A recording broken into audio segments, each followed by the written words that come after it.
আসসালামু আলাইকুম। আজকে আমরা দেখব অ্যাপ্লাইড ম্যাথমেটিক্সের ল্যাপ্লাসের রূপান্তর। তাহলে দেখা যাক ল্যাপ্লাস রূপান্তর কিভাবে করতে হয়। আমরা বেসিক কিছু আলোচনা করার চেষ্টা করব। তাহলে দেখা যাক।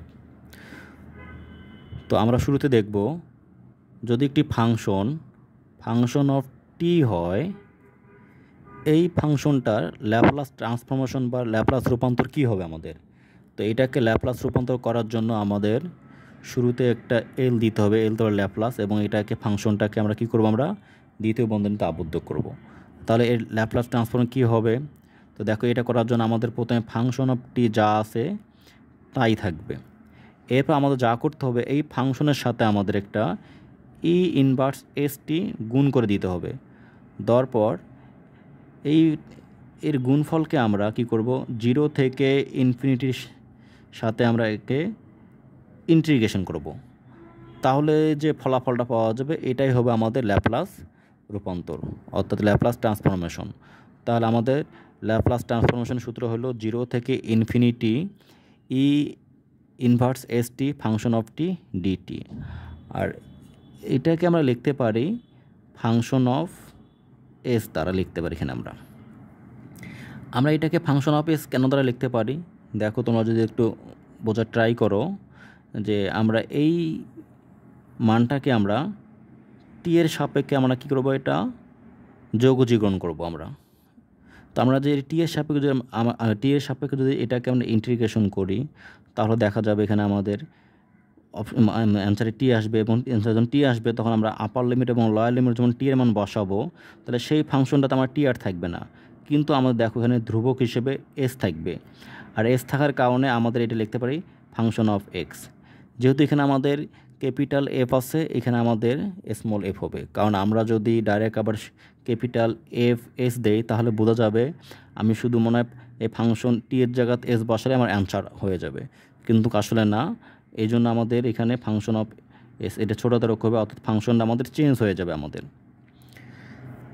যদি না বোঝো তাহলে আমি তোমাদের একটা বোঝার চেষ্টা করি অন্যভাবে। দেখো, ধরলাম আমাদের 1 থেকে 2 এর সাপেক্ষে আমরা এক্স কিউবের আমরা কি ইন্টিগ্রেশন করবো আমরা। তো দেখো তোমরা এটা ইন্টিগ্রেশন কি জানো, এটাকে ইন্টিগ্রেশন করতে হলে আমরা জানি এক্সের পাওয়ার 3 + 1 মানে 4 হয়ে গেল বাই 4। আমাদের লিমিট বসাবো আপার লিমিট 2, লোয়ার লিমিট 1। দেখো আমরা অপশনে এক্স পেয়ে গেছি এখানে আমরা, অর্থাৎ আমরা এক্সের সাপেক্ষে করছি, এখানে অপশন এস আছে। এখন আমরা এক্সকে মান যদি আমরা এখানে বসাই তাহলে কি হয়ে যায়, 2 এর পাওয়ার 4/4। আমরা জানি লয়াল লিমিট মাইনাস দিতে হয়। এবার এক্সের মান 1/1 পাওয়ার 4/4। এখন দেখো এটার একটা আমরা আনসার পেয়ে যাব, যে আনসার আমাদের কি থাকবে না, এক্স থাকবে না। সেমভাবে দেখো এখানে আমাদের কোনো ক্রমেই টি থাকবে না, কিন্তু আমাদের এস থাকবে। কেন এস থাকে যদি আমি আউট দেখার ট্রাই করি, আমরা যদি এই ফাংশনটাকে যদি ধরলাম 1 থেকে 2 এ এক্স কিউব ডিএক্স এটাকে করি আমরা, দেখো এটা তো আমাদের ধ্রুবক, আমরা জানি ধ্রুবক মানটা আমাদের সামনে আসে। তাহলে 1 2 এক্স কিউব ডিএক্স।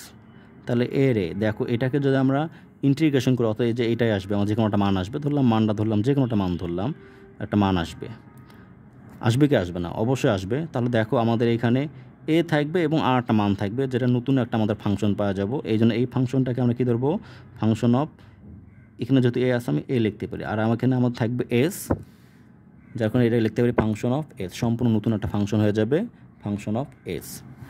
তাহলে আশা করি তোমরা এই জিনিসটা বুঝতে পেরেছো কেন আমরা এটাকে ফাংশন অফ এস লিখতে পারি এখানে আমরা। তাহলে দেখা যাক কিছু সমাধান আমরা আলোচনা করি, তাহলে তোমরা খুব সহজে আরও বুঝতে পারবা। দেখো, যদি আমাদের প্রশ্ন, আমরা জানি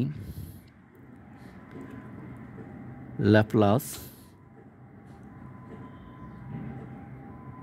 1 এর ট্রান্সফরমেশন হলো 1/s। এটা কিভাবে হলো দেখো, আমরা যেভাবে করতে পারি। তো আমরা লিখব ধরি, শুরুতে আমরা লিখব ধরি আমাদের এই যে ফাংশনে দেওয়া আছে, আমরা জানি ল্যাপ্লাস, দেখো আমরা জানি ল্যাপ্লাস ফাংশন অফ টি। তাহলে আমি এই যে ল্যাপ্লাস 1 আছে এটা মূলত আমাদের ফাংশন অফ টি এর মান। আমরা তাহলে ধরি ফাংশন অফ টি ইকুয়াল 1। অতএব এখন লিখবা ল্যাপ্লাস রূপান্তর করে পাই, ল্যাপ্লাস রূপান্তর করে পাই। তা দেখব আমরা এর ল্যাপ্লাস কি হয়ে যায়। আমরা জানি এটাকে এল দেব, ফাংশন অফ টি ইকুয়াল আমরা দেব 0 থেকে ইনফিনিটি, এরপর আমরা দেব এখানে ই ইনভার্স এস টি, এরপর আমাদের ফাংশন অফ টি ডিটি। আশা করি তোমরা এই জায়গাটুকু বুঝতে পেরেছো, কারণ এই জায়গাটুকু আমরা এই উপরে আলোচনা করছিলাম কেন এটা এইভাবে আসলো। এখন যদি আমরা দেখি এখানে আমরা এটা কি হয়ে যায় আমাদের, তো ইকুয়াল 0 থেকে infinity e inverse s t just তাই আমাদের function of t. Function of t বলতে আমাদের ছিল আমাদের 1, তাহলে এখানে আমি লিখতে পারি 1 ইন্টু ডিটি। আমি এদিকে করাচ্ছি দেখো, তা লিখতে পারি 0 থেকে ইনফিনিটি ই ইনভার্স এস টি 1 দ্বারা গুণ করলে আমাদের হয়ে যায় ই ইনভার্স এস টি ডিটি। এরপর দেখো আমরা কি করব, এটাকে আমরা ইন্টিগ্রেশন করব। তো আমরা জানি যদি আমরা ই ইনভার্স এম এক্স ধরে দিলে আমরা জানি ই ইনভার্স এম এক্স বা এস টির ইন্টিগ্রেশন হবে আমাদের, আমরা জানি ইর পাওয়ার এক্স রেখে আমাদের ইর পাওয়ার এক্স। এরপর যা করতে হয় আমাদের আমরা যদি টি এর সাপেক্ষে করতেছি, টি এর সহগ এখানে মাইনাস এস ছিল, আমরা জানি টি এর সহগ যা থাকে আমাদের বাই একটা তা লিখতে মাইনাস এস হয়ে যায়। আমাদের লিমিট ছিল 0 থেকে ইনফিনিটি। এরপর আমরা কি করব, আমরা ইনফিনিটি মান বসাবো এখানে আমরা, অর্থাৎ আপার লিমিট এবং লোয়ার লিমিটের মান বসে দেবো এখানে আমরা। দেখো এখানে যদি আমি আপার লিমিট বসে দেই তাহলে কি হয়, ই ইনভার্স এস টি বলতে আমাদের ইনফিনিটি, তাহলে আমরা জানি এখানে লিখতে পারি ই ইনভার্স এস ইন্টু ইনফিনিটি। ইনফিনিটির সাথে কোনো কিছু গুণ করলে সেটাও হয়ে যায় কি হয়, ইনফিনিটি হয়ে যায়, মাইনাস এস এর এস। আমরা জানি যখন লয়ের লিমিট বসাবো মাইনাস সূত্র বসে একটা, আবার এখানে ই ইনভার্স 0 দিয়ে কোনো কিছু গুণ করলে কি হয়ে যায়, 0 হয়ে যায়। এখানে ছিল আমাদের ছিল মাইনাস এস ছিল আমাদের। তাহলে এটাকে আমরা কী করতে পারি এখানে দেখো, তো আমরা জানি ই ইনভার্স ইনফিনিটি মান হয়ে যায় 0, তাহলে 0 বাই ভাগ দিলে আমাদের কি 0 হয়ে যাবে, মাইনাসে আমাদের কী হয় প্লাস হয়ে যায়। আমরা জানি কোনো কিছুর পাওয়ার 0 মানে কী হয় 1 হয়ে যায়, তাহলে এখানে 1 বাই এস হয়ে গেল আমাদের। তাহলে আমরা দেখলাম যে ফাংশন অফ 1 এর ইন্টিগ্রেশন 1 বাই এস। আশা করি তোমরা বুঝতে পারছো।